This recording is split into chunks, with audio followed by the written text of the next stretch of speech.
فی الحال جو معاملات ہیں وہ اگر پاکستان سے باہر کی تفتیش کے معاملات آپ نے جاننے ہیں, اگر تو پاکستان کے اندر اس کی تفتیش کی جانی چاہیے, ہونی چاہیے, تو پھر تو سیدھی سیدھی بات ہے بینیفیشری کون ہے اور اس کے مخالف کون تھے, ان کو شامل تفتیش کیا جائے تو بات سمجھ میں آ جائے گی, کیس کے تک آپ پہنچ جائیں گے. جب آپ کینیا سے اگر اس کیس کو سمجھنا چاہتے ہیں, اس کی تہہ تک پہنچنا چاہتے ہیں, تو اس کے لیے ضروری ہے خرم اور وقار کو شامل تفتیش کیا جائے. جی ارشد صاحب, جیسے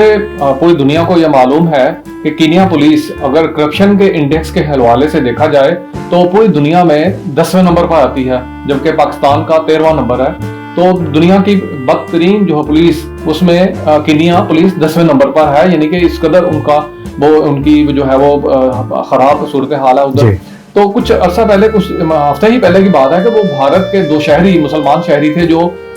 کینیا کے صدر کی الیکشن کمپین کے حوالے سے وہاں پر گئے تھے اور وہ لاپتہ ہو گئے تھے, بعد میں قتل کر دیے گئے. جس پر مودی نے وہاں کے حکام سے وہاں کینیا کے صدر سے رابطہ کیا اور انہوں نے اس چیز کا اظہار کیا تھا کہ وہ انویسٹیگیشن کے لیے اپنی ٹیم بھارت سے کینیا بھجوائیں گے, جو سارے حقائق کو سامنے لائے گی, متعلقہ لوگوں کے اور بیانات قلمبند کرے گی, اور اس کے بعد پھر وہ اپنی فیکٹ فائنڈنگ رپورٹ بھارتی حکومت کو آگے دے گی. کیا ہمارے پاکستان سے تعلق رکھنے والے ایک صحافی جن کے بارے میں حکومتی اور اپوزیشن حوالے سے بہت سارے تحفظات بھی تھے, لیکن وہ ایک اہم شخصیت تھی دونوں حوالوں سے,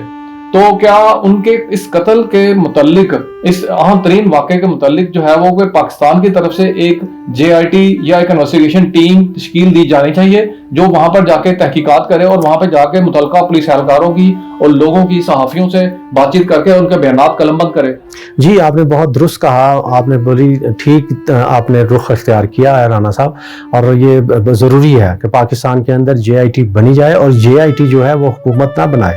بلکہ اس میں غیر جانبدار لوگ ہوں, کیونکہ حکومت پہ تو انگلیاں اٹھ رہی ہیں. آپ دیکھ لیں کہ جس طرح آپ نے خود بات کی اس میں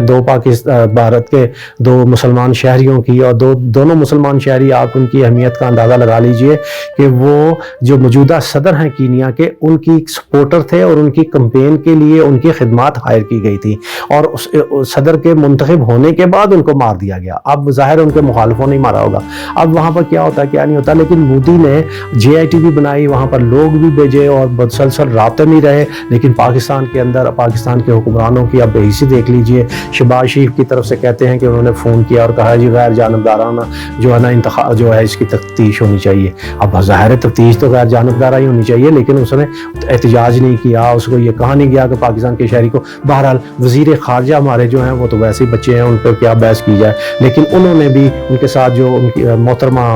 وزیر مملکت ہیں وہ سمجھدار ہیں, ان کو اس پہ جو ہے بولنا چاہیے تھا اور اس پہ ایکشن لینا چاہیے تھا. وہاں جو ہے وہ اپنے سفارت خانے کو ایکٹیو کرنا چاہیے تھا, وہاں تفتیشی لوگوں کو بھجوایا جانا چاہیے تھا, وہاں تفتیش ہونی چاہیے تھی. ایسا کچھ نہیں ہوا. جبکہ پاکستان کے اندر اب جو آپ کا سوال ہے, میں یہ سمجھتا ہوں کہ اب صحافتی تنظیموں کی یہ ذمہ داریاں بنتی ہیں,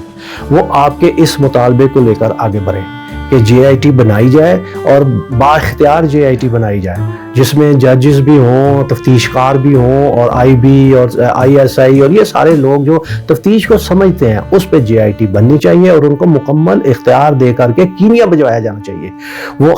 اس کو خرم کو بھی, وقار کو بھی شامل تفتیش کریں. جن لوگوں نے گولیاں ماری کینیا کی پولیس نے, ان کو بھی شامل تفتیش کریں. اور الجزیرہ کے جو رپورٹیں چھپی ہیں, نیشن اخبار جو کینیا کا سب سے بڑا اخبار ہے, اس میں رپورٹیں چھپنے کے حوالے سے, اور جو ہیومن رائٹس کمیشن کے جو لوگ ہیں جو وہاں پر ایکٹیو ہیں اور جنہوں نے رپورٹ مسترد کی کینیا کی پولیس کی, ان سب لوگوں کے بیانات اور جانچ پڑتال کر کے وقوع پر جا کر کے یہ ساری چیزیں دیکھیں, اور اس کے بعد وہ اپنی رپورٹ حکومت پاکستان کو دیں.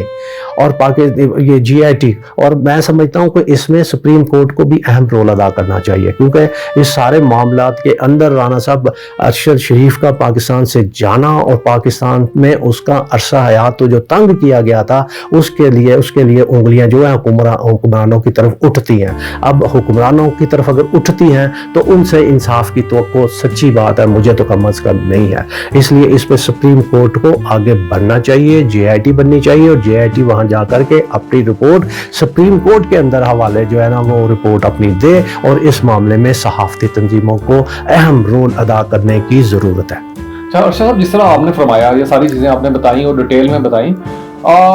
شیریں مزاری نے کل جو بات کی کہ ان کی سپاری جو ہے وہ دی جا چکی تھی، ان کا جو ہے وہ انہوں نے دبے الفاظ میں بات کی، اور اس کے علاوہ کینیا پولیس کا جو موقف سامنے آیا، پہلے ایک پریس ریلیز جاری کی گئی، اس کے بعد ان کی خاتون ترجمان تھے، انہوں نے کوئی جو ہے وہ ان کا پیغام سامنے آیا، اور اس کے بعد جو سٹیٹمنٹس کینیا پولیس کی طرف سے آ رہی ہیں ان میں تمام میں تضاد ہے، ایک دوسرے کو کنٹراڈکٹ کر رہی ہیں، پہلی بات۔ دوسرا، ہیومن رائٹس واچ اور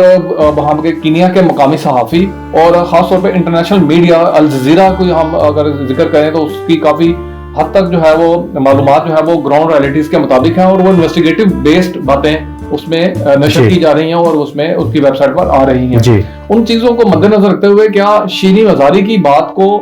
وزن دیا جانا چاہیے؟ جی بالکل وزن دیا جانا چاہیے، وہ وفاقی وزیر رہی ہیں اور اس وقت بھی بہت باخبر خاتون ہیں، اور اگر اس نے یہ کہا ہے کہ اس کی ہیڈ منی دی جا چکی تھی تو ان سے بھی پوچھا جانا چاہیے، جی آئی ٹی بنائی جائے گی جو، ان کو بھی ان سے جا کر کے ان کا بیان لینا چاہیے کہ ان کی انفارمیشن کیا ہے، کس نے ہیڈ منی دی، کس نے وصول کی کیا۔ اور یہ بات تو دیکھیں، یہ اس میں دوسری رائے کوئی ہے نہیں ہے، ارشد شریف خود اپنے ذاتی دوستوں کو یہ کہتا رہا کہ مجھے جان کے مارنے کا خطرہ ہے اور مجھے کسی وقت بھی مارا جا سکتا ہے اور میرے پیچھے لگے ہوئے ہیں لوگ۔ اب کون لگے ہوئے ہیں، کون انہوں نے، ممکن ہے ارشد نے بہت کلوز جو لوگ ہیں ان کو یہ بتایا بھی ہو کہ کون ہے، لیکن جو چیزیں سامنے آئیں، جو تاثر ملا جس حوالے سے، وہ بھی اپنی جگہ پہ موجود ہے اور بڑا اہم ہے۔ اس حوالے سے بھی جی آئی ٹی جو ہے بنے گی تو وہ یقیناً ان سے بھی بات کرے، ان سے بھی تفتیش کرے، اور یہ سارے معاملات ہیں۔ بہرحال یہ قتل ہوا ہے اور بڑے ایک صحافی کا قتل ہوا ہے، بڑے صحافی کا قتل ہوا ہے، اور میں یہ سمجھتا ہوں رانا صاحب یہ پاکستان کا وہ صحافی ہے جس نے کبھی فیک نیوز نہیں دی، اور جو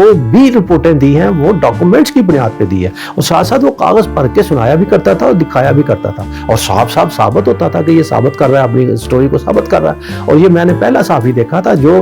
اس میں اعداد و شمار سے اور دستاویزات سے باہر نکل کے کوئی بات ہی نہیں کرتا تھا۔ تجزیے، تبصرے یہ اس کے بہت کم ہوتے تھے، اس کی جتنی سٹوریاں ہیں آپ اس کو اٹھا کر دیکھ لیجئے، اس نے وہ ساری جو ہیں وہ اس نے ڈاکومنٹس کی بنیاد پہ اس نے سٹوریاں دی۔ جی، جس طرح ارشد صاحب نے فرمایا کہ انہوں کی جو ہے ارشد شریف کی جو ہے وہ صحافت بھی وہ انویسٹیگیٹو بیسڈ ہوتی تھی، اور انہوں نے جب بھی کوئی سٹوری دی تو وہ ڈاکومنٹس کی بنیاد پر دی۔ اب ارشد شریف کا قتل کا جو معمہ ہے اس کو حل کرنے کے لیے حکومت کو اپنا کردار ادا کرنا چاہیے، کیونکہ ارشد شریف کے قتل کے بعد بہت سارے حلقوں کی طرف سے کچھ شکوک و شبہات کا اظہار بھی کیا جا رہا ہے۔ ان شکوک و شبہات کو زائل کرنے کے لیے اب حکومت کی ذمہ داری بنتی ہے کہ وہ اس قتل کا معمہ حل کرنے کے لیے اپنا کردار ادا کرے، اور جہاں تک بھی ہو سکتا ہے وہ اپنی جو ہے وہ اثر و رسوخ استعمال کرے، اور اپنے جی آئی ٹی کو تشکیل دی جائے اور وہاں پر جائے اور اپنا جو اس واقعے کے متعلق جو ہے وہ حقائق سامنے لائے جائیں، تبھی اسی صورت میں ہی حکومت کے متعلق جو شکوک و شبہات ہیں ان کو بھی زائل کیا جا سکتا ہے۔ آپ کا بہت بہت شکریہ۔